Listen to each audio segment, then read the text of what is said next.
Perfecta renovación de las promesas bautismales. He dicho, esta devoción puede ser llamada muy bien una perfecta renovación de los votos o promesas del santo bautismo, porque todo cristiano era antes del bautismo esclavo del demonio, puesto que a él pertenecía, pero en el bautismo ha renunciado y por sí mismo y por medio de su padrino o su madrina solemnemente a Satanás y a sus pompas y a sus obras, y ha tomado a Jesucristo por su dueño y soberano, Señor, para depender de él en calidad de esclavo de amor. Pues bien, esto es lo que hace por la presente devoción. Renuncia el cristiano, como dice la fórmula de la consagración, al demonio, al mundo, al pecado y a sí mismo, y se da por entero a Jesucristo, por mano de María. Y aún se hace algo más. Toda vez que el bautismo se habla ordinariamente por boca de otro, es decir, por el padrino y la madrina, no se entrega uno a Jesucristo, sino que por medio de procurador. Pero en esta devoción se hace esa entrega por sí mismo, voluntariamente y con conocimiento de causa. En el santo bautismo no se da uno a Jesucristo por medio de María, al menos que expresamente, ni se hace entrega de valor de las buenas obras, quedando después del bautismo enteramente libre para aplicarlo a quien se quiera o para conservarlo para sí. Pero esta devoción se da uno expresamente a nuestro Señor por las manos de María y se le entrega el valor de las buenas obras. Los hombres, dice Santo Tomás, hacen voto en el santo bautismo de renunciar al demonio y a sus pompas. En este voto, dice San Agustín, es el mayor y el más indispensable. Es lo mismo que también dicen los canonistas. El principal voto es el que hacemos en el bautismo. Sin embargo, ¿quién cumple este voto tan importante? ¿Quién observa fielmente las promesas del santo bautismo? ¿No se hacen traición casi todos los cristianos a la fe prometida a Jesucristo en el bautismo? ¿De qué puede resultar este desarreglo universal, sino del olvido en el que se vive las promesas que se le hicieron en él y de los compromisos contraídos, y de que casi nadie ratifica por sí mismo el contrato de la alianza hecho con Dios por medio del padrino y de la madrina?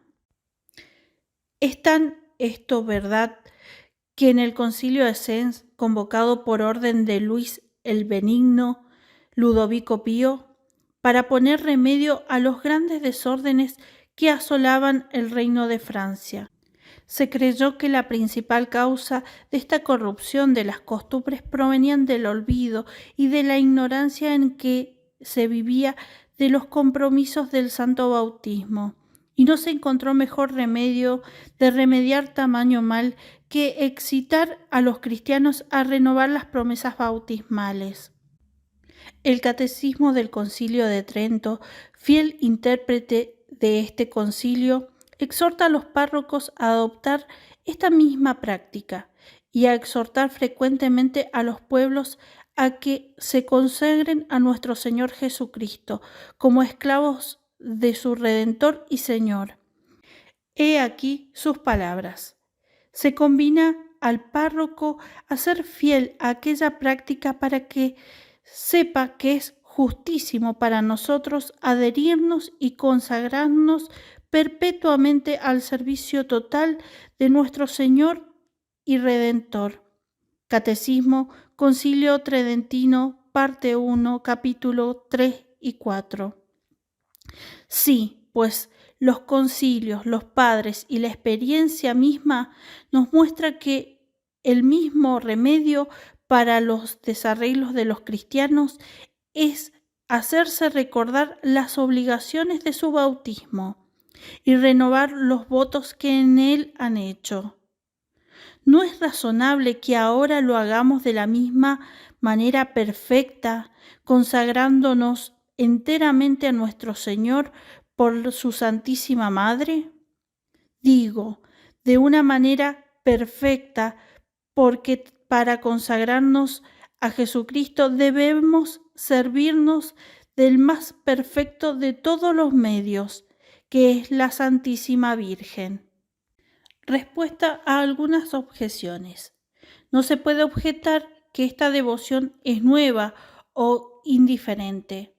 No es nueva, toda vez que los concilios, los padres y muchos actores, tanto antiguos como modernos, tratan de que esta consagración a nuestro Señor por la renovación de los votos y las promesas del santo bautismo como una cosa de antigua practicada. Y se aconseja a todos los cristianos no es indiferente, puesto que la principal fuente de todos los desórdenes y que por consiguiente de la condenación de los cristianos procede del olvido y de la indiferencia de esta práctica. ¿Podría alguno decir que esta devoción nos hace incapaces de socorrer a las almas de nuestros parientes, amigos y bienhechores? Por lo tanto, nos hace dar a nuestro Señor, por mano de la Santísima Virgen, el valor de todas nuestras buenas obras, oraciones, mortificaciones y limosnas. Y a esto se responde: primero, que no es creíble que nuestros parientes, amigos y bienhechores se lastimen de que nosotros nos hayamos sacrificado y consagrado sin interés al servicio de nuestro Señor y de su Santísima Madre. El suponer sería hacer una injuria a la bondad y al poder de Jesús y de María, que bien sabrán asistir a nuestros parientes, amigos y bienhechores ya de nuestra pequeña renta espiritual, ya de otro modo. Segundo, que esta práctica no impide que se ruegue por los demás fieles vivos o difuntos, por más que la aplicación de nuestras buenas obras dependan de la voluntad de la Santísima Virgen.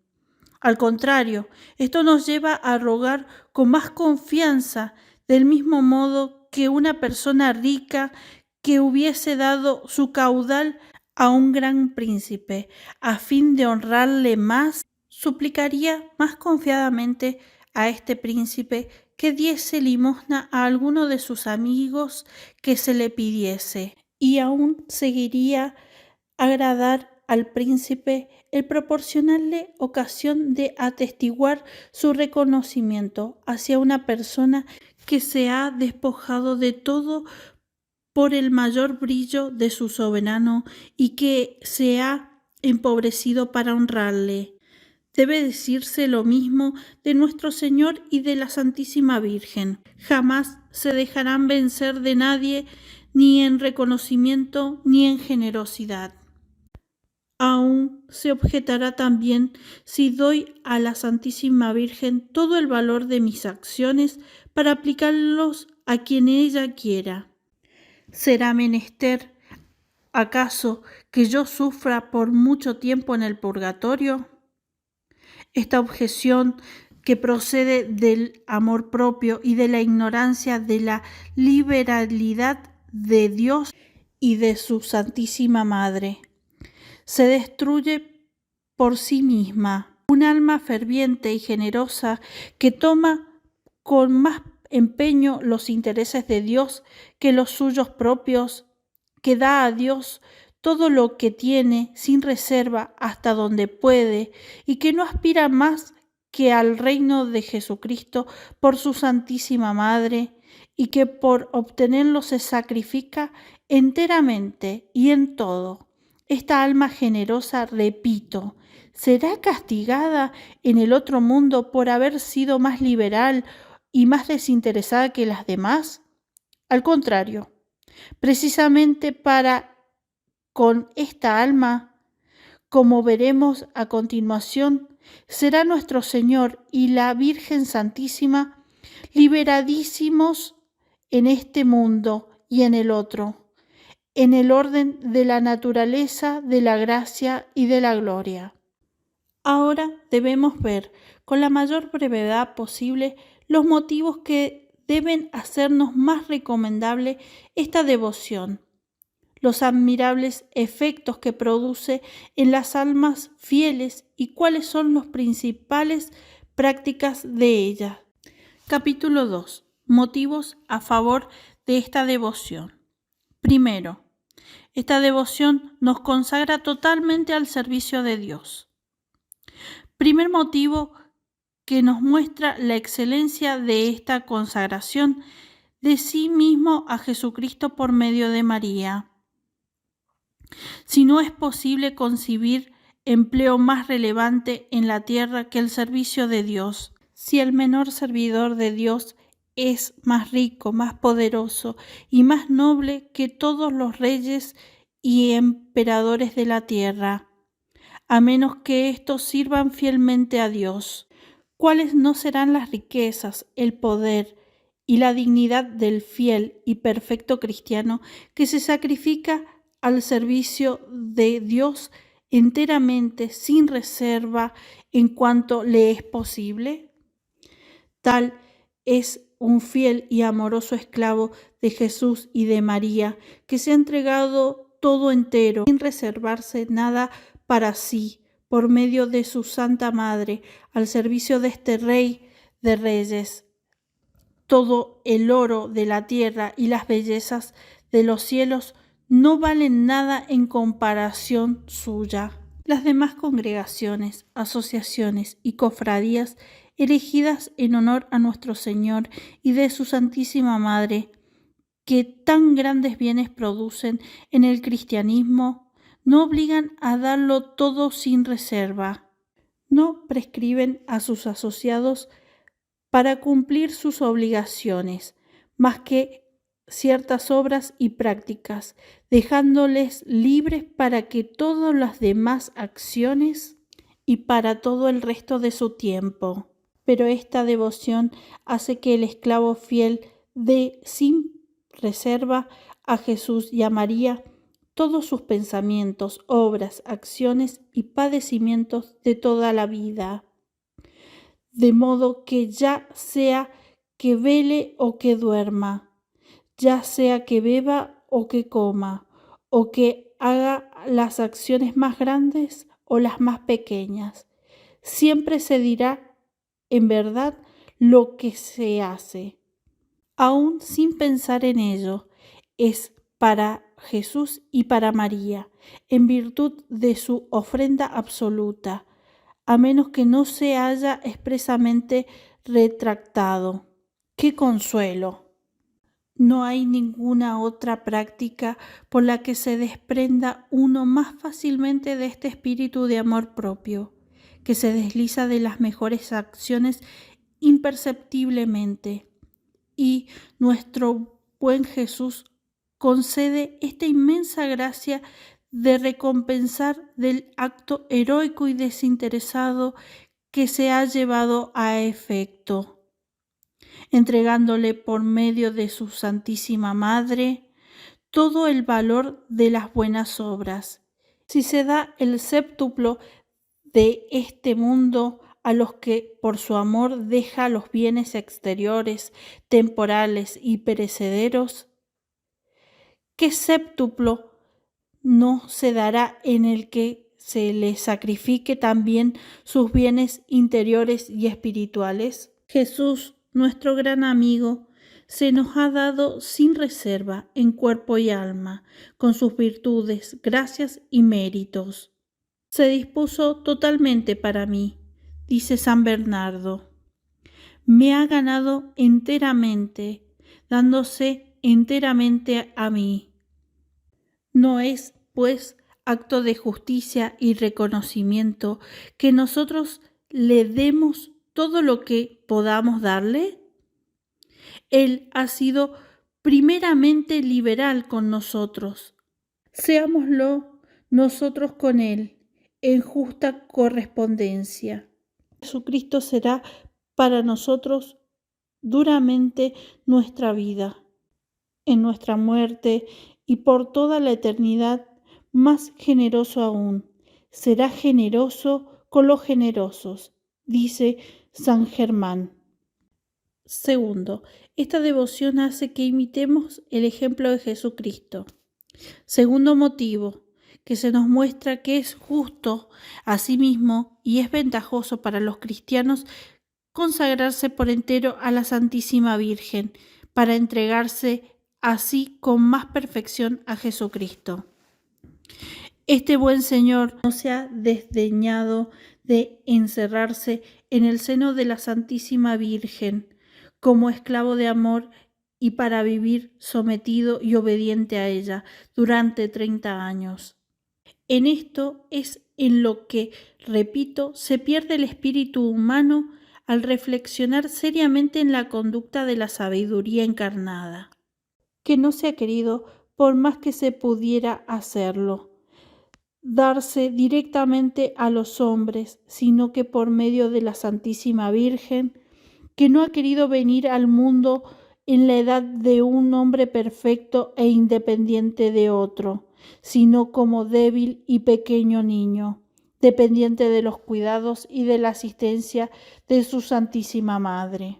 Esta sabiduría infinita, que tenía un deseo inmenso de glorificar a Dios, su Padre, y de salvar a los hombres, no ha hallado medio más perfecto y más corto para hacerlo que someterse en todo a la Santísima Virgen, no solo durante los 8, 10 o 15 primeros años de su vida, como los demás niños, sino que durante 30 años ha dado más gloria a Dios, su Padre, en este espacio de tiempo de sumisión y dependencia de la Santísima Virgen, que le hubiese dado empleando estos 30 años en hacer prodigios y en predicar por toda la tierra, en convertir a todos los hombres, que si hubiese creído lo otro más perfecto, lo hubiese realizado.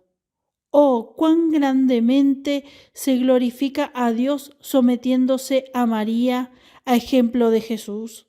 Dando a nuestra vista un modelo tan visible y tan conocido de todo el mundo, ¿no seríamos unos insensatos en esperar hallar un medio más perfecto y más corto que glorificar a Dios que someternos a María a imitación de su Hijo? Recuérdese ahora, en prueba de la dependencia que debemos tener de la Santísima Virgen, lo que más arriba he dicho al referir el ejemplo de que de esa dependencia nos da el Padre, el Hijo y el Espíritu Santo. El Padre no nos ha dado ni nos da a su Hijo sino por medio de María, ni adquiere hijos adoptivos sino por María, y no comunica su gracia sino por María. Dios, Hijo, no ha sido formado para todo el mundo en general, sino por ella. Ni se forma diariamente, ni nace en las almas, sino por ella. En la unión del Espíritu Santo, ni comunica sus méritos y sus virtudes, sino por ella. El Espíritu Santo no ha formado a Jesucristo, sino por ella, ni forma los miembros de su cuerpo místico, sino por ella, y no dispone de sus dones y sus favores, sino por su medio. De tantos y de tan poderosos ejemplos de la Santísima Trinidad, podríamos, sin una extrema ceguera, desviarnos de María y de no consagrarnos a ella, y no depender de ella para ir a Dios y para sacrificarnos a Dios.